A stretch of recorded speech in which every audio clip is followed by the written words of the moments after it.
Assalamualaikum warahmatullahi wabarakatuh. Perkenalkan, nama saya Nurfadila Amanda Putri.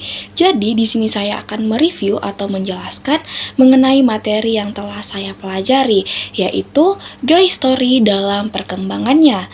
Yang pertama, definisi geografi sejarah atau geohistory. Geografi sejarah adalah ilmu yang mempelajari tentang manusia, fisik, fiksi, dan fakta geografi di masa lampau. Disiplin ilmu ini memiliki bahasan yang sangat luas dan beragam. Umumnya membahas tentang geografi masa lalu dan bagaimana perubahan sebuah wilayah atau tempat berdasarkan waktu. Selain itu juga membahas tentang hubungan manusia dengan lingkungannya dan menciptakan kebudayaan alam. Untuk memudahkan mempelajari geografi, maka disederhanakan menjadi 3 cabang, yaitu yang pertama, geografi regional. Geografi yang mempelajari kewilayahan atas dasar luas dan sempitnya wilayah tersebut. Yang kedua, geografi fisik, geografi yang mempelajari tentang unsur-unsur alam asli.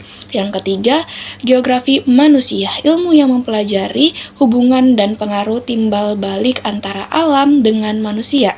Yang kedua, perkembangan umum.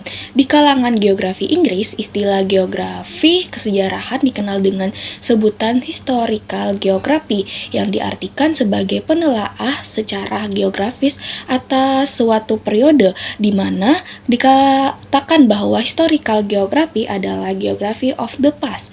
Menurut Dale Jonny, proses sejarah dengan 3 bagian proses, diantaranya yaitu yang pertama, proses struktural atau proses dasar yang berlangsung amat lambat, perubahan yang didapat di dalamnya baru akan nampak beberapa abad kemudian.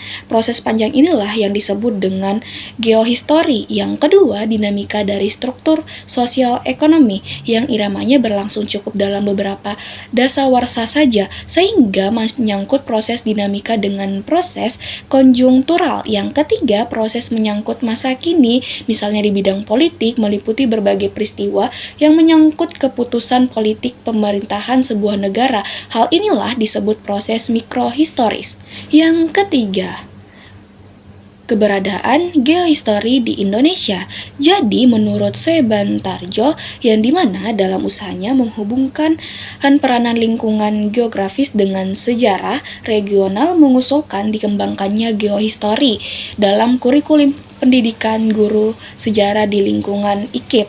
Menurut Soebantarjo, geohistory adalah suatu ilmu yang menyelidiki, membahas, menetapkan peranan alam di dalam sejarah serta mencari hukum-hukumnya. Dalam tahun 1960-an tersebut, Soebantarjo telah menggagas tentang terkandungnya harapan agar geografi dan sejarah bersama-sama dapat menemukan hukum-hukum baru di dalam sejarah manusia yang lebih eksak, sehingga dapat memperkuat kedudukan sejarah sebagai ilmu, suatu hal yang hingga kini masih diragukan sebagian ilmuwan dan pakar ilmu-ilmu sosial maupun ilmu pengetahuan alam.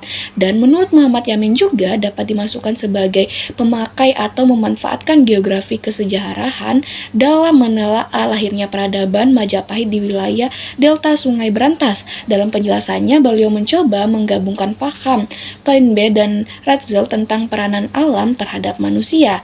Itu saja yang dapat saya review dan saya jelaskan. Sekian dari saya. Wassalamualaikum warahmatullahi wabarakatuh. Bye.